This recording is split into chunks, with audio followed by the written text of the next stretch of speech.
Content ఎంత గొప్పది, ఎంత నమ్మకమైంది అయినా దానిలో నటీనటులు, మీరు ఎంపిక చేసుకున్న నటీనటులు, దాని మీద కొంత ఫెయిత్, దాని మీద కొంత కాన్ఫిడెన్స్ జనరేట్ అవుతుంది నార్మల్గా.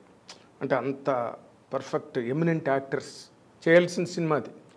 ఆర్డినరీ యాక్టర్స్ చేసే సినిమా అయితే మాత్రం కాదు. మరి దాన్ని అట్లా మీరు అసలు మ్యాచ్ చేసుకోగలిగారు, మీ గట్స్. అసలు నాకైతే మాత్రం ఐ వాజ్ సెల్ షాక్డ్ సినిమాలో. ఏంటి ఎస్కేఎన్ ఏంటి, ఈ ఆర్టిస్టులు ఏంటి అని అనిపించింది నాకు. మీకు అనిపించలేదు అది? నాకు డైరెక్టర్ మీద నమ్మకం. ఓహో, ముందు కదా తర్వాత డైరెక్టర్. సాయి రాజేష్ డెలివరీ చేస్తాడనే నమ్మకం నాకు. ఎందుకంటే అతనితో ట్రావెల్ ఉంది నాకు. ఒక 20 years నుంచి he's friend before coming in to films. Okay. So నాకు ఆ ట్రావెల్ మీద అసలు ఎక్కడ రిస్క్ అనిపించలే. సో అంటే సినిమాని తీసిన తర్వాత రిలీజ్ ముందు కూడా మీకు ఏ రకమైన టెన్షన్స్ గట్టి ఏం లేవు? జనరల్ ఫ్రీ డెలివరీ ఫిల్మ్ అంటే ఎవ్రీ సినిమా ఎంత కాన్ఫిడెన్స్ ఉన్న సినిమా అయినా రిలీజ్ అప్పుడు రిలీజ్ టెన్షన్ ఒకటి ఉంటుంది. అంటే మనం నమ్మింది ఎలా రిసీవ్ చేసుకుంటారు, మన నమ్మకం ఎంతవరకు సక్సెస్ అవుద్ది, అదే ఎంత పెద్ద హిట్ అవుద్ది. అంటే ఇది ఎనీ ఒక లెజెండరీ ప్రొడ్యూసర్, లెజెండరీ ఎవరు చేసినా ఉంటుంది. సో ఇంకా తొలినాడులో ఉన్నా కాబట్టి నాకు కొంచెం ఉంటుంది కానీ, but I'm confident about content. So అన్ని టీజర్ లాంచ్ దగ్గర నుంచి ప్రతి ఫంక్షన్లోనూ ప్రతి దాంట్లోనూ కూడా చెప్పాను, అందరికీ చెప్పాను ఇది కల్ట్ సినిమా వద్దని. అంటే నాకు తెలుసు ఒకవేళ సినిమా డెలివరీ చేయకపోతే ఆ మాటలే తిరిగి రివర్స్ అవుతుంది. వీడు తీసిన సినిమాకి వీడు చేసిన ఎక్స్ట్రాలకి ఏమన్నా సంబంధం ఉందని. బట్ నా కంటెంట్ మీద నాకు ఆ కాన్ఫిడెన్స్ ఉంది కాబట్టి నేను ఇది కొడుతున్నాం అని చెప్పి అందరికీ. అవును, మొదటి నుంచి మీరు అలా మాట్లాడుతుంటే, అంటే మీతో మాకు బాగా పరిచయం ఉన్న వ్యక్తులకే సరే దాని వెనకాతలు ఉన్న కోటరీ, ఒక అల్లు అరవింద్ గారు, ఒక బన్నీవాస్ గారు, ఒక మారుతి గారు, వీళ్ళందరూ ఉన్నారు వెనకాతల కనిపించడానికి. బట్ మీరు ఇందాక అన్నట్టుగా ఏ సినిమాకైనా ఆ డెలివరీ ప్రాబ్లము, తర్వాత డెలివరీ అంటే రిలీజ్కి ప్రాబ్లం కాదు, మీకే ఉంది అది వాక్ కేక్ ఓవర్. కానీ బట్ తర్వాత ఇది సినిమా రిసీవ్ చేసుకుంటారా లేదా ఇలాంటి సినిమా అన్నది అనిపించిందా? అంటే ఇప్పుడు కొన్ని సినిమాలు ఎడ్జ్ మీద జరుగుండే, ఒక ఆర్యా అప్పుడు వచ్చిన టోటల్ రివర్స్లో ఉంటుంది ఆ సినిమా. అవును, అంటే ఒక అమ్మాయి ఆల్రెడీ ప్రేమలో పడిన అమ్మాయిని, అది ఒక రిస్కీ పాయింట్. కాకపోతే అది ఎక్కితే చెప్పేదని చెప్తే అది ఎంత ఫినామినల్ హిట్ అయిందో తెలుసు. ఇప్పుడు బేబీ కూడా ఒక రిస్కీ పాయింట్. అంటే ఒక అమ్మాయి ఇద్దరు అబ్బాయిలు, ఒక అమ్మాయి ఇప్పటివరకు ఒక హీరో ఇద్దరు హీరోయిన్ లవ్ చేసింది, కానీ ఒక హీరోయిన్ ఇద్దరు లవ్ చేయటం, అది కూడా జెన్యున్గానే లవ్ చేస్తుంటుంది ఆ అమ్మాయి. పరిస్థితులు దీన్ని బట్టి ఇలాగ వెళ్తుంటుంది తప్ప ఎక్కడా చీట్ చేసేయాలని అది సిచ్యువేషన్ మీద వెళ్తాను. ఆ ఎడ్జ్ మీద నడిచే పాయింట్. సో నేను ఆ పాయింట్ నమ్మా. సో రేపు ఈ రిస్క్ ఎంతవరకు పే ఆఫ్ అవుద్ది, నా నమ్మకం నిజం అవుద్దా లేదా అనేది ఒక రిలీజ్ ముందు వారం ఒక టెన్షన్. సో అది ప్రీమియర్స్ దగ్గర నుంచి చాలా గట్టిగా వర్కౌట్ అయింది. అసలు నార్మల్గా అండి, ఓకే డైరెక్టర్ గారు కూడా మా స్టూడియోకి వచ్చి మాట్లాడారు, ఆయన అనుభవాలు చెప్పారు. అయితే ఆ కథ తాలూకా ఎలిమెంటు అన్నదాన్ని ఆయన ఎక్కడో ఏదో ఒక స్టోరీ చదవడం, దాని మీద బేస్ అయి చేశారు. మీకు ఏవైనా అలాంటి సందర్భాలు మీ జీవితంలో ఎక్కడైనా మీరు చూడగా, మీకని కాదు, అలాంటివి ఎక్కడైనా మీకు తారసపడి వింటూ ఉంటాం? ఫ్రెండ్ సర్కిల్లో ఇలా జరుగుతుంటే, ఫ్రెండ్ సర్కిల్లో ఫ్రెండ్స్ ఇలా వింటూ ఉంటాం రెగ్యులర్గా. ప్రతి ఒక్కరికి, మీకైనా నాకైనా సొసైటీలో జరుగుతుంటే కదా ఇదే కాబట్టి.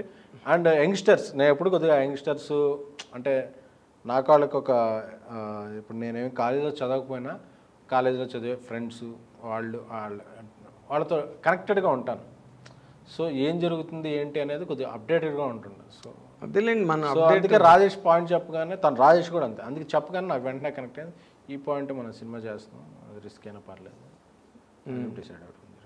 అయితే ఇప్పుడు మీరు సినిమా నార్మల్గా ఏ సినిమా ఎంత గట్టిగా నమ్ముతారో అంత గట్టి ఛాలెంజ్ కూడా ఉంటుంది మేకింగ్లో.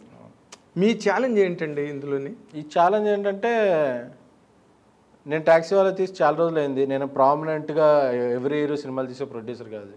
రాజేష్ ఈ స్పాన్ సినిమా ఎప్పుడు తీయలేదు.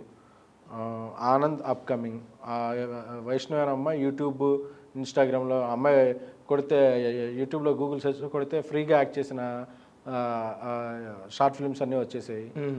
సో విరాజ్ కొత్త upcoming, music director upcoming. So అందరి మీద ఒక బడ్జెట్ ఉంటుంది తీయాల్సిన సినిమాకి. ఒక అంటే ఈరోజు హిట్ అయింది కాబట్టి ఓకే, బట్ ఆ బడ్జెట్లో ఆ పరిధులు దాటేసాం. ఇన్ని రోజుల్లో తీయాలని ఉంటుంది సినిమా. మేము తీసాం దగ్గర 100 రోజులు తీసాం, 90+ days తీసాం. ఇవన్నీ దాటేసాం. దాటేసినప్పుడు అందరూ కూడా మమ్మల్ని నన్ను రాజేష్ని చూసి అది వీళ్ళకి ఏదో పిచ్చెక్కింది, వీళ్ళ మీద ఇలా తీస్తారా ఏదో అనుకునేవాళ్ళు. అంటే అందులో శ్రేయభిలాషులు ఉన్నారు, యాక్టర్స్ ఉంటారు, అందరూ ఉంటారు కదా. శ్రేయభిలాషులు అరే మనవాడికి ఏమవుద్దా అని చెప్పి బాధపడతారు. అదే ఏడ్చేవాళ్ళు మనవాడికి ఇప్పుడు తెలిస్తే అనేది అవుతారు. సో అందరికీ సంబంధం చెప్పాలి, కంటెంటే సంబంధం. సో అందుకని నేను రాజేష్ కూడా బడ్జెట్ ఎక్కువ అవుతుంది, డేస్ ఎక్కువ అవుతుంది, ఏం చేద్దాం ముందుకెళ్దాం అంటే నిండా మునిగాడు చెల్లి సగం మునిగాక ఆలోచించాలి. కానీ సో నిండా మునిగాడన్నా మునిగాక మళ్ళీ తేల్తాం అని చెప్పి కింద ఏదో నిధి ఉంది దాన్ని తీసుకొస్తాం ఇది ఆ కాన్ఫిడెన్స్ ఉంది ఇద్దరికి. సో నాకు భయం వేసినప్పుడు రాజేష్ భయం వేసినప్పుడు నేను, ఇద్దరం మీ ఇద్దరికి భయం వేసినప్పుడు మా ఇద్దరికి ఎప్పుడు భయం వేసేది కాదు. అంతేనా? అంటే ఎవరో ఒకళ్ళు లోలో ఉన్నప్పుడు ఒకళ్ళు హైలో ఉండేవాళ్ళు, ఒకళ్ళు హైలో ఉన్నప్పుడు అదే ఫ్రెండ్షిప్, అదే ఆఫ్ కోర్స్. సో అందుకని చెప్పి మీ ఇద్దరం మధ్యలో మారుతికి కొన్నిసార్లు చెప్పాము, మారుతి కూడా లేదులే వరి అవ్వకు.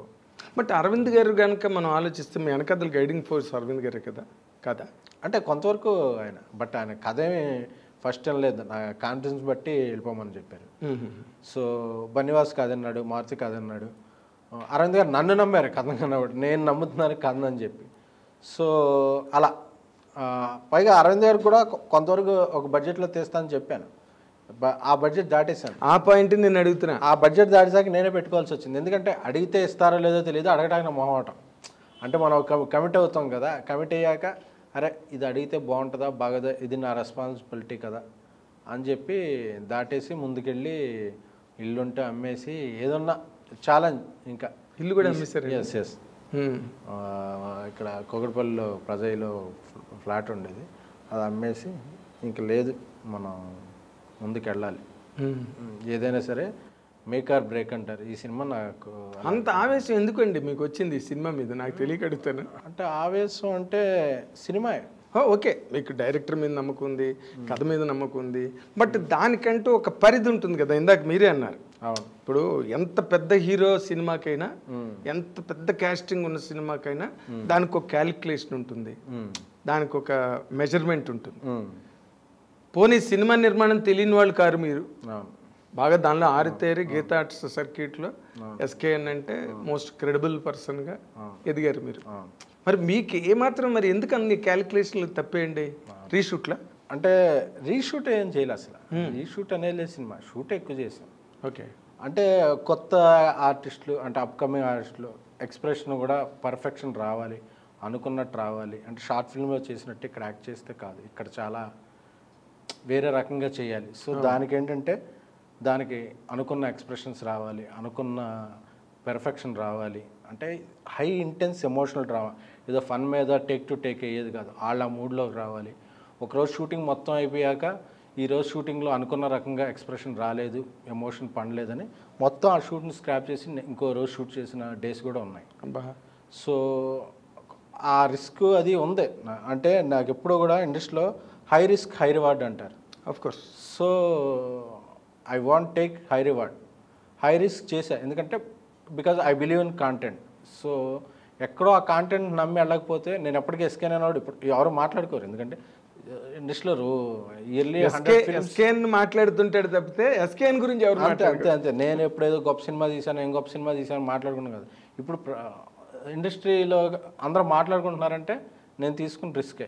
ఎక్కడో మనం ఆ ఎడ్జ్ దాటకపోతే ఎప్పటికీ ఆ సర్కిల్లోనే తిరుగుతూ ఉండిపోతాం. Correct, I want take that risk. అంటే ఎవల్యూషన్ ఉండదు, అక్కడే ఇప్పుడు ఎక్కడున్నారో అక్కడే ఉంటారు మీరు. నార్మల్గా ఒక డైరెక్టర్గా సాయి రాజేష్ ఒక కథ రాసుకోవడంలో ఆ కథను మీ అందరికీ చెప్పి కన్విన్స్ చేసుకోవడం, ఇవన్నీ అతని వైపు నుంచి అతను పడ్డ స్ట్రగుల్ జనరల్గా. ఇప్పుడు మీ వైపుగా మీరు చెప్పుకోవాలంటే మీ స్ట్రగుల్ ఏంటి సార్ సినిమాలో? అంటే ఆయన స్ట్రగుల్ మీద సినిమా లేట్ అవుతుందంటే చాలా రీజన్స్ ఉన్నాయి. మేము ఒక సికింద్రాబాద్లో ఒక ఏరియాలో ఒక సెట్ వేసాం, ఇల్లు సెట్.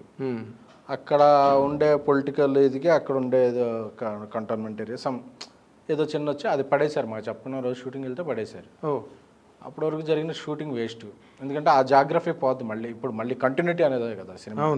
ఇప్పుడు కంటిన్యూటీ ఉండాలంటే అక్కడ తీయాలి, లేదా ఫస్ట్ నుంచి తీయాలి.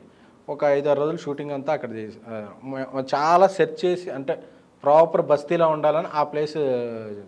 సో మళ్ళీ సెర్చ్ స్టార్ట్. అలాగే సెకండ్ వేవ్ థర్డ్ వేవ్ ఒకటి వచ్చింది, అప్పుడు కొన్నాళ్ళు ఆపేసాం. అలాగే అలా రకరకాల కారణాల వల్ల లేట్ అవుతుంది. హీరో ఆనంద్ నమ్మాడు, అతనికి సినిమా లేట్ అయిపోతుందని నమ్మి ఉన్నాడు. సో డెలివరీ చేయాలి. ఇది ఒక ఇంటెన్స్ డ్రామా. అంటే సీన్లు కూడా ఏ రోజుకి ఆ రోజు వాళ్ళ పెర్ఫార్మెన్స్ ఎలా ఉందో బట్టి దాన్ని బట్టి మిగతా సీన్లు కూడా ఆల్టర్ చేసుకుని, అంటే మార్చుకొని దానికి తగ్గట్టు ప్లేస్ చేసుకుని అలా వెళ్ళాలి డైరెక్టర్ కూడా. ఎందుకంటే ఇందులో ఎవరన్నా ఒకళ్ళు తప్పు అనేస్తే వేరే సినిమాలు ఉన్నాయి కొంతమంది వచ్చిన పేర్లు ఎందుకని, అమ్మాయి తప్పు అని క్లియర్గా కనబడుద్ది, లేకపోతే ఇంకొక అబ్బాయి తప్పు అని క్లియర్. ఇందులో సినిమాలో చూస్తే ఎవరిదే తప్పు ఉండదు, ఎవరిదే రైట్ ఉండదు, అందరూ ఫ్లాడ్ క్యారెక్టర్స్. సో డైరెక్టర్ అనేవాడు అందరూ మనసులోకి వెళ్ళి ఆ క్యారెక్టర్లా బిహేవ్ చేస్తూ స్క్రిప్ట్ రాయాలి. ఇది మోస్ట్ చాలా కాంప్లికేటెడ్ స్క్రిప్ట్ అనమాట, ప్రాక్టికల్ అనమాట. ఇప్పుడు ఆ అమ్మాయి ఎలా మాట్లాడుద్దో రాయాలి, దాని కౌంటర్ ఇది ఎలా ఇస్తాడో రాయాలి. అంటే తను కూడా రాసేటప్పుడు చాలా స్ట్రెస్ అయిపోయాడు. ఎందుకంటే అంత కాంప్లికేటెడ్ స్క్రిప్ట్ ఇది. ఏ మాత్రం ఎడ్జ్ దాటినా అమ్మాయి బ్యాడ్ అంటారు. అవును, అలా అనకూడదు, అమ్మాయి తిరిగిపోతేనేస్తారు. అవును, ఇప్పటికీ కొంతమంది సినిమాలో చూసేటప్పుడు తిడుతుంటారు అమ్మాయిని. బట్ ఒకసారి పూర్తిగా సినిమా చూసేస్తే అమ్మాయి చేసే తప్పే ఉండదు. ఇది చిన్న పొరపాట్లు, అంటే 10 పొరపాట్లు చేస్తే ఒక తప్పు అవుద్ది. అమ్మాయి పొరపాట్లు చేస్తాయి, ఎర్రర్స్ బికమ్ మిస్టేక్. ఇది అలా చేస్తే అలా. సో ఇదంతా కాంప్లికేటెడ్ స్క్రీన్ ప్లే.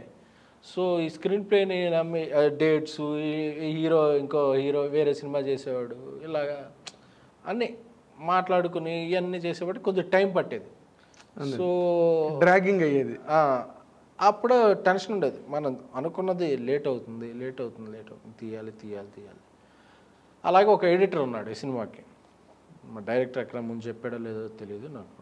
సినిమా అంతా కట్ చూసి, సో ఈ సినిమా ఆడదు, ఈ సినిమా అసలు అంటే ఇంకా 70% ఆఫ్ ద షూటింగ్ ఫినిష్ చూసి ఒక రఫ్ కట్ ఆర్డర్ చూసి, ఈ సినిమా ఆడదు సార్, ఈ సినిమా డిజాస్టర్ అవుద్ది అని చెప్పాడు. నా చెప్పినప్పుడైనా నేను సీన్లు చెప్పాను. ఇప్పుడు ఇంటర్వల్ బ్యాంక్లో పబ్ సీన్ ఉంది కదా, సెకండ్ హాఫ్లో ఆటో సీన్ ఉంది కదా, క్లైమాక్స్లో ఇద్దరు రివీల్ అయ్యే సీన్ ఉంది కదా, అలా 6-7 సీన్లు చెప్పాను నేను. ఈ సినిమా బ్లాక్ బస్టర్, మీకు నమ్మకం లేకపోతే okay, it's individual perception, I will go for another editor. But cinema మీద నా కాన్ఫిడెన్స్ని చంపేయకండి, because I believe in the script. నాకు నచ్చిన సినిమాలు ఎప్పుడైనా ఆడినాయేమో కానీ నాకు నచ్చిన సినిమా ఎప్పుడూ ఫెయిల్ అవ్వాలి. ఇది నాకు చాలా నచ్చిన స్క్రిప్ట్, ఇది నేను 100% వర్కౌట్ అవుద్దని నమ్ముతున్నాను. సో ఇదే మాట అతను డైరెక్టర్తో కూడా చెప్తే డైరెక్టర్ బికెమ్లో అదే నేను ఇంత కష్టపడి తెస్తున్నాను. సో అక్కడ 2 months వేస్ట్. మళ్ళీ ఒక పాత ఎడిటర్ వెళ్ళిపోయాడు, ఇంకో కొత్త ఎడిటర్ మాకు తగ్గట్టు మళ్ళీ ఎంగేజ్లో ఉండేవాళ్ళు చూసుకుని, ఎందుకంటే ట్రెండీ సినిమా కాబట్టి దానికి ఇదే. అంటే ఇప్పుడు ఒక సీనియర్ పర్సన్ తీసుకొస్తే ఆయన ఎలా ఫీల్ అవుతారో తెలియదు, ఎందుకంటే హ్యూమన్ సైకాలజీ మీద వెళ్ళే ఫిల్మ్.